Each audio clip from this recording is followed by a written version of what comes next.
I ruined my own wedding, but no one judged me. Claire didn't just win people over, she absorbed them.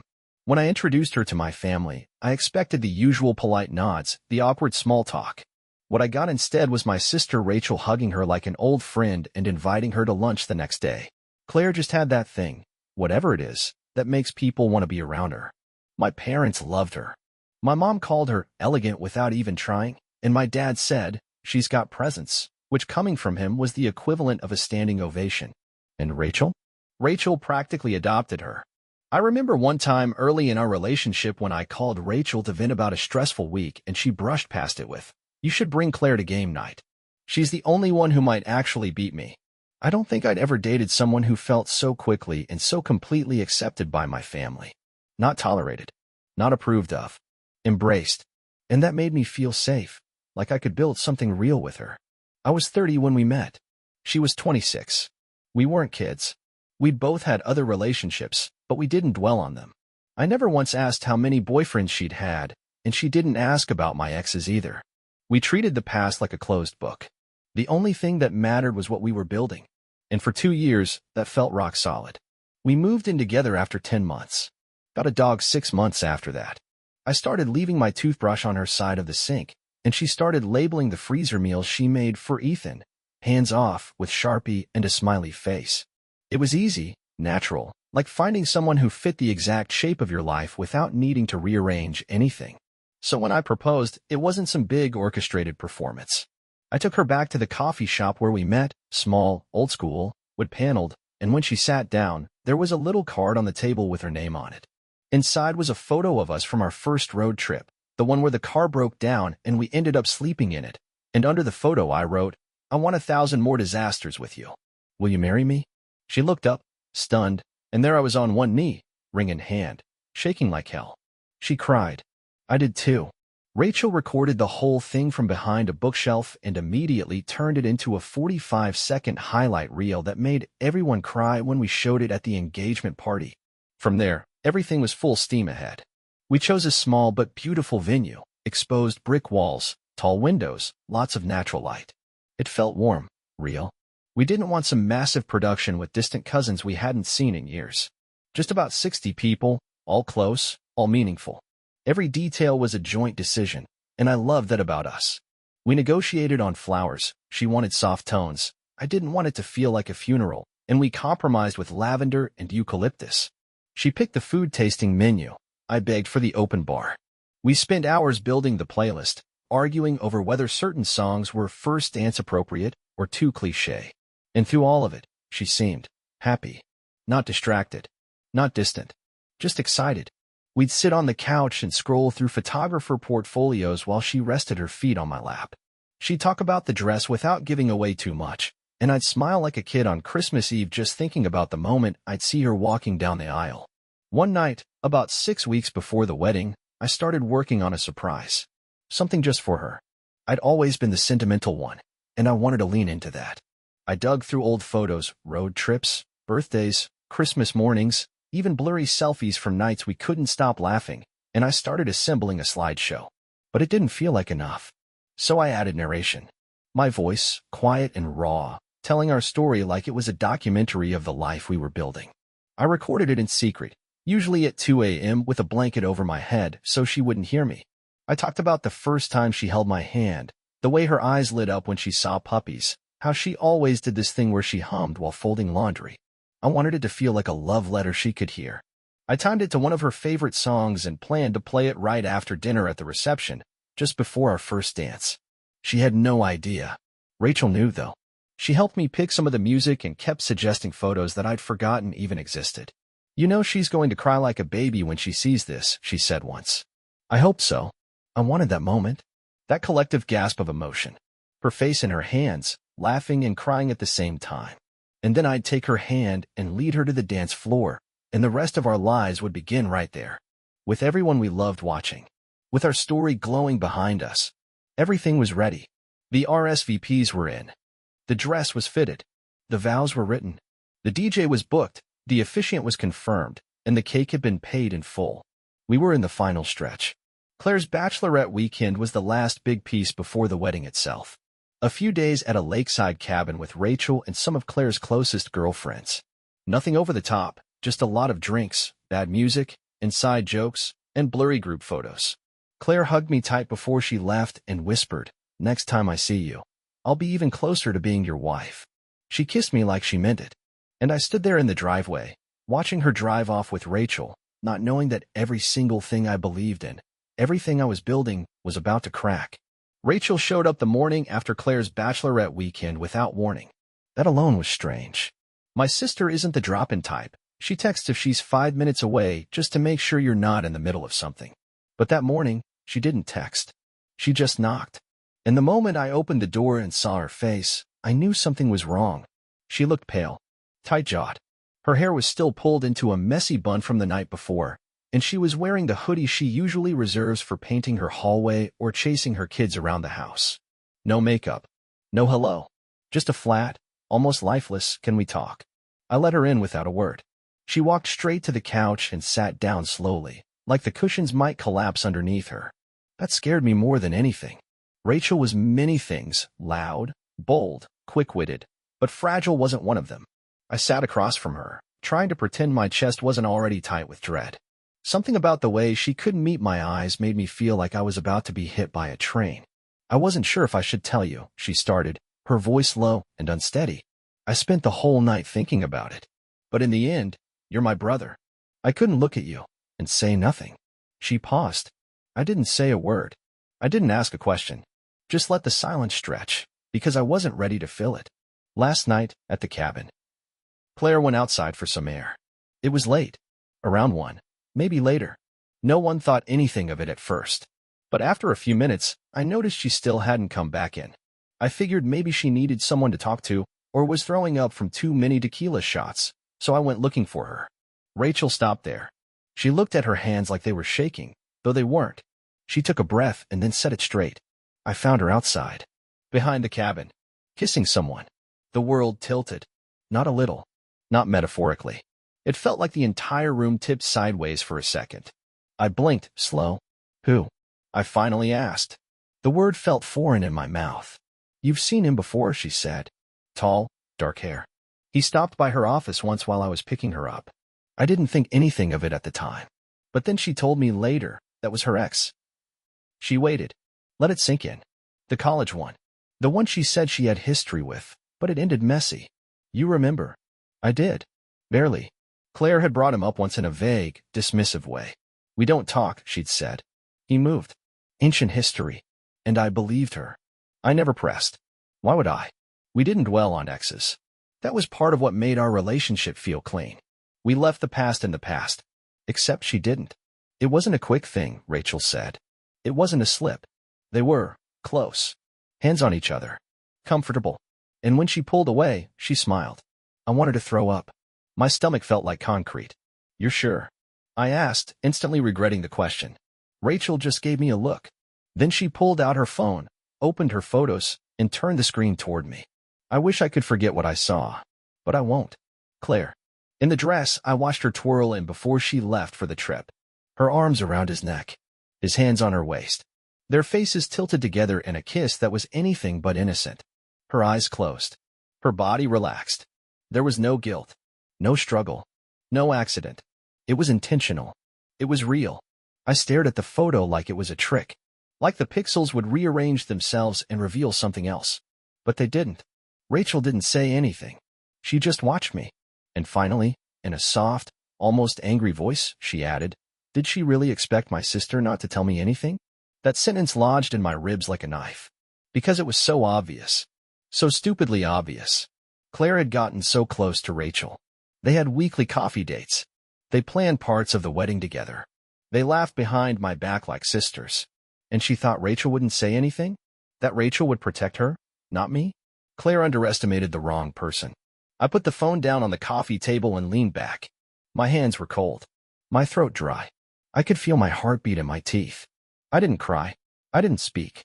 I just sat there and let the cracks form in silence. Rachel stayed quiet for a while too.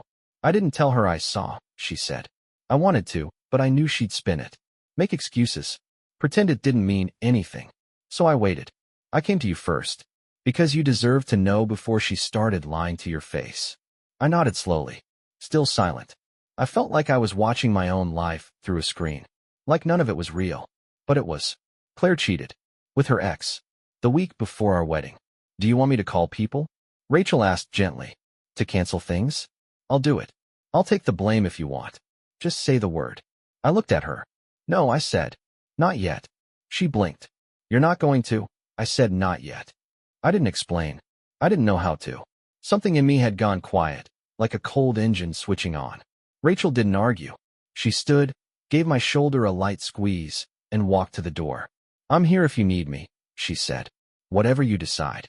And then she was gone. I stood there for a long time. Alone. Just me, the echo of the door clicking shut, and that image burned into my brain. Claire kissing him. Like nothing we had meant anything. Like our vows were just lines in a play. She was about to walk down the aisle in front of everyone I loved and pretend. Pretend she was mine. Pretend she was faithful. Pretend she was clean. I couldn't stop her from cheating on me. But maybe, just maybe, I could stop her from getting away with it. I didn't sleep that night. I lay in bed next to the woman who had kissed her ex hours earlier, staring at the ceiling, listening to her breathe. She curled into me like she always did, whispered something soft, something domestic and meaningless. Don't forget we have to confirm the caterer tomorrow. I nodded. I said I won't. My voice didn't crack. She didn't notice. That was what struck me most. She didn't notice a thing. Maybe she really thought I'd never find out. Maybe she thought Rachel would keep her mouth shut for the sake of friendship. Or maybe she thought she could cheat and still be loved the same. Whatever it was, Claire was asleep within minutes. Peaceful. Meanwhile, I was rewriting everything I believed about us. And I didn't even know where to start. The next morning, I opened the folder on my computer labeled for her. Inside were weeks of work. The slideshow I'd been building. The voiceovers. The carefully edited clips. The song she loved timed perfectly with a slow pan across photos of us kissing in the snow, her in that red scarf she wore on our second anniversary. I played it through once. Then again. By the third time, I couldn't stop the shaking in my hands. This wasn't just a presentation. It was a mirror of who I thought we were. And now, I had to turn it into something else. Something real. Something final. But I didn't touch it that morning. Not yet. Instead, I started small. Quiet things. Private things. I removed her name from the honeymoon reservations. I called the resort and told them the trip would be transferred to someone else entirely, my sister and her husband. I said it was a surprise gift. The agent on the phone said, "That's actually really sweet." I almost laughed. I called the joint bank and removed her access to the savings account. She wouldn't notice right away. Not unless she went to transfer something. I wasn't worried. She hardly ever touched that account anyway. It was mostly wedding overflow, gifts, deposits, buffer money. She wouldn't look at it again until after the wedding. I took back the spare key to my studio.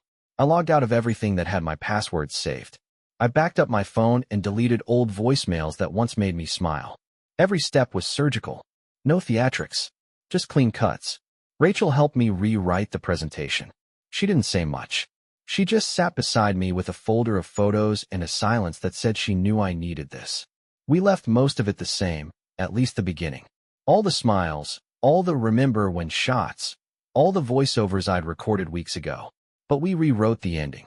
We added one more slide. One last image. The photo she took. Claire kissing her ex behind the cabin. And we timed it perfectly, right after the crescendo of the song she picked for our first dance. It would feel like a love story until it wasn't. It would look like a fairy tale until it shattered. I added one more line of voiceover. Calm. Measured.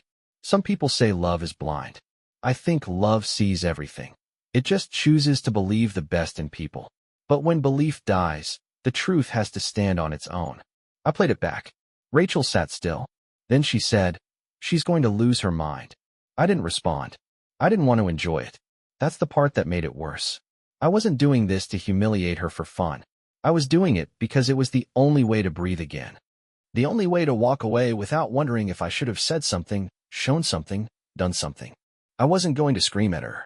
I wasn't going to expose her to the world with a viral post or a dramatic Facebook status. I was going to stand in front of the people we loved, press play, and let the truth speak for itself. Meanwhile, Claire went about her week like nothing happened. She smiled through the final vendor calls. She wrote her vows. She asked if my tie matched the boutonniere she picked. She had no idea I was watching her from across the kitchen, memorizing the way she moved, the tone of her voice, the way she looked at me with all the ease of someone who felt safe. Maybe that's what hurt most. She was safe. I was her safe place. I never gave her a reason to lie. I never gave her a reason to wonder. I chose her completely. And she chose him. One time. One kiss. One lie. And I had to sit with the knowledge that the rest of my life was almost spent on someone who had already started rewriting our story without me. The day before the wedding, I asked Rachel how she was holding up. Like I'm prepping for war in a sundress, she said. I'm not sure if I should cry or bring popcorn. She still thinks you're her maid of honor, I said. Rachel raised her eyebrows. She's in for one hell of a surprise. And she was.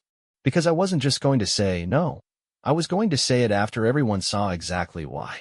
Every morning leading up to the wedding, I'd wake up next to her and forget. Just for a second. I'd see Claire asleep, hair a mess, mouth slightly open, and I'd feel that same warm, automatic fondness in my chest. That half-asleep muscle memory of love. And then I'd remember. And it would hit me like a slap across the face. She kissed him. She chose him, maybe just for a night, maybe just for a moment, but she still chose him. And she didn't tell me. She came home, curled up next to me like nothing happened, kissed me goodnight, laughed at my jokes, texted her bridesmaids about last-minute table settings like the foundation of everything we built wasn't cracked straight through. That wasn't just betrayal. That was cruelty disguised as calm. And yet, I kept playing along. I smiled through the rehearsal dinner, gave a toast, looked my mother in the eye and told her I was the luckiest man alive. I watched Claire lean her head on Rachel's shoulder, giggling like a girl at a sleepover, like the two of them weren't living in different worlds, one of loyalty, one of lies. And Rachel? She held it together better than anyone would have guessed. Polite, composed, maid of honor dress perfectly pressed, smile exactly where it needed to be. But I saw it, in the tight line of her mouth, in the stiffness of her posture. She hadn't forgiven Claire for what she saw. And I hadn't either. I just hadn't said it out loud yet.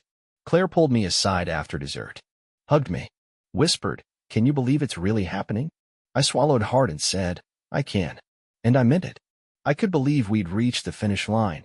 I just couldn't believe who she turned out to be once we got here. That night I lay in bed next to her, wide awake, staring at the ceiling while she slept so peacefully beside me. I used to find comfort in the sound of her breathing, but now it grated.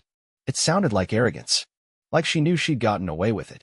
Her vows sat folded on her nightstand. She told me she wanted them simple. Just the truth, she said with that soft smile she reserved for quiet, romantic things. I almost laughed. The truth? She wouldn't know what truth was if it walked her down the aisle. I kept turning things over in my head. The photo. The way she smiled after kissing him. The way Rachel looked at me when she handed me her phone, not as someone judging, but as someone trying to hand me back my own reality. I couldn't stop thinking about what might have happened if Rachel hadn't seen it. If she hadn't told me. If that photo didn't exist. Would Claire have confessed? Ever? Would she have just gone on pretending?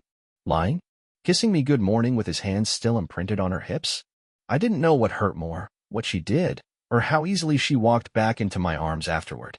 And still, I hadn't canceled the wedding. I hadn't told her I knew. I hadn't even raised my voice. Because deep down, I wasn't after some big scene. I didn't want fire. I didn't want chaos. I wanted the truth to breathe on its own, with nothing to interrupt it. And I wanted her to see what it looked like when it finally stared back at her. But first, I needed to be somewhere safe. Somewhere that didn't smell like her perfume or remind me of what we were supposed to be. Somewhere I could think. Somewhere I could let the weight settle before the final step. So I packed a small bag, got in my car, and I drove to my sister's house. The day before the wedding, I packed a small bag and drove to Rachel's house. I didn't want to be alone. Not in the apartment that still smelled like her perfume. Not in the bed where I almost fell asleep next to a stranger. Rachel didn't ask questions. She just opened the door, handed me a drink, and told me the guest room was made up. I barely spoke that evening.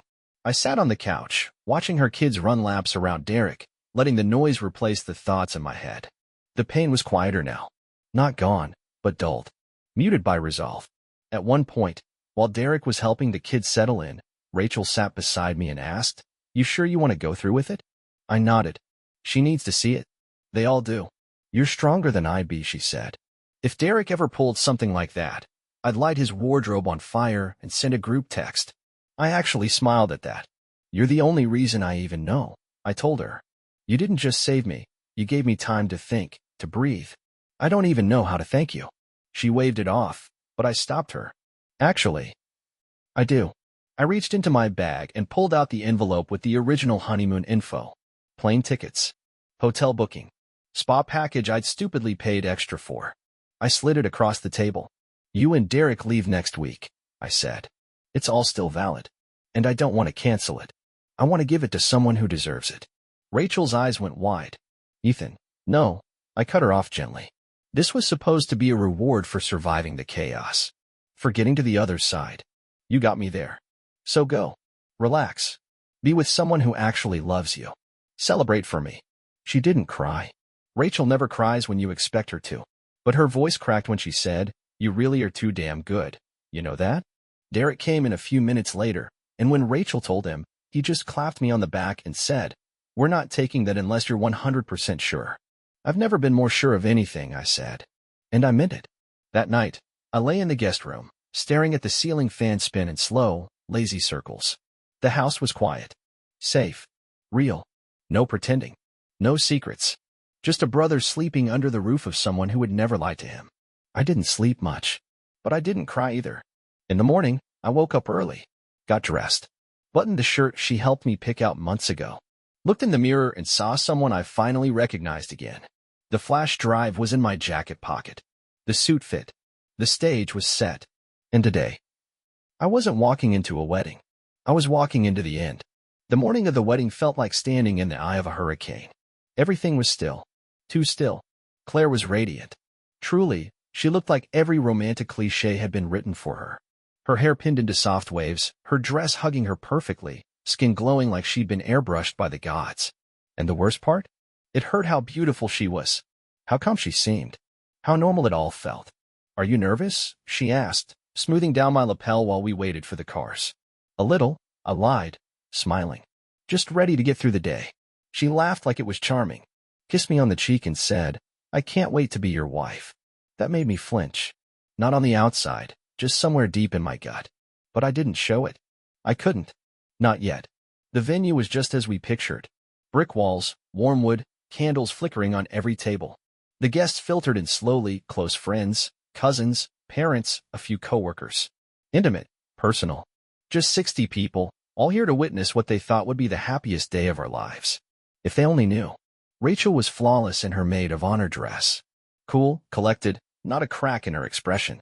You'd never guess she was the reason this entire event was about to detonate. But I saw it, the stiffness in her shoulders, the tightness in her jaw.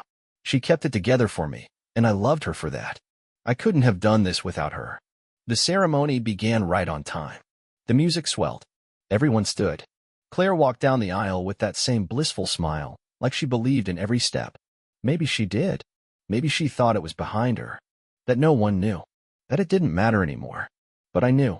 I watched her approach, veil floating behind her, blue eyes locked on mine. I kept my face neutral. I didn't flinch when she took my hands. I didn't tremble when the officiant began. I stood there, calm and still, waiting to play my final card. She read her vows. They were sweet, emotional, just the right amount of vulnerability. You're the only person who's ever made me feel safe, she said, eyes wet. With you, I can be myself completely. And I know, no matter what comes, we'll face it together. The room melted. I could see the tears, the smiles. My mom wiped her eyes. My dad nodded with approval. Rachel. Rachel just stared, like she was watching a ghost lie to its own reflection. I cleared my throat and read mine. I had changed them 2 days earlier. She didn't know. No one did. But I cut out every mention of forever. Every line that implied she was still who I thought she was. Love is built on truth, I said. It's about seeing someone as they are, not who we hope they'll be. Real love doesn't hide. It doesn't flinch. It doesn't lie. She didn't even blink. She smiled and squeezed my hands. We exchanged rings. The guests clapped. We kissed. And then came dinner. Toasts. Laughter. Rachel gave a speech that danced on the edge of sarcasm, but never crossed the line. Claire beamed through the whole thing. She was glowing with that post-ceremony joy, floating on the high of attention and love. She kept touching my arm, whispering how perfect everything was. I nodded. I smiled. I waited. And then the DJ gave me the mic, Before our first dance, I said, standing center stage, I wanted to share something I've been working on. A surprise. A little tribute to the journey that brought us here. Claire's eyes widened. She clapped her hands together, giddy. The room dimmed. The projector screen lowered. The first notes of her favorite song filled the space. The video started. Photos of us, from our first road trip, to birthdays, to Christmas mornings in pajamas. Short clips of us cooking together, walking the dog, laughing in the snow. My voice narrated over the montage. Every couple has a story, I said. Ours was quiet, steady, built one choice at a time. And I believed in it. I believed in her. Claire's hand went in her chest. I heard someone sniffle behind me. The video was doing exactly what I made it do, making everyone fall in love with us. Until the final 30 seconds. The music swelled. The screen went dark. And then, one last image. Claire. With him. Her ex. Under the soft glow of string lights outside the cabin. His hands on her waist. Her lips on his. Time-stamped. Clear. Undeniable. Audible gasps erupted across the room. One woman muttered, "Oh my God." Claire froze. Absolutely frozen. Her mouth opened, but nothing came out. The entire room stared at her. Then the last line of the voiceover played. My voice. Cold. Steady. Some people say love is blind. I think love sees everything. It just chooses to believe the best in people. But when belief dies, the truth has to stand on its own. The lights came back up. Claire turned to me, eyes wide, pale as stone. Ethan, she whispered. I stepped forward and set the ring down on the table beside us. I didn't raise my voice. I didn't make a scene. I just said, I was going to marry you. But I can't spend my life with someone who gave part of it to someone else. I looked around at the people who had gathered to witness our future. My family. Her family. Our friends. This isn't the wedding any of you expected, I said quietly. But it's the truth. And I'd rather leave with that than live with a lie. And I walked out. I didn't wait for applause. I didn't wait for outrage. I didn't look back. And the craziest part? No one followed me. Not even her. And that was it. No apology. No excuse. No chase down the hallway begging me to talk. Just silence. Because the moment the truth touched air, Claire didn't have anything left to say. She wasn't my fiancée anymore. She wasn't my heartbreak. She wasn't my responsibility. She wasn't even my burden. She was just someone I used to believe in. And now? She belonged to the past, where she apparently always wanted to be. I walked out of that venue lighter than I'd felt in months. Lighter than love. Lighter than lies. And as I drove away, I didn't wonder what people would say. I knew. They'd say I ruined my own wedding. And they'd be right. But they'd also know why no one stopped me. Was I cruel for doing it in front of everyone? Or was that the only way she'd finally tell the truth?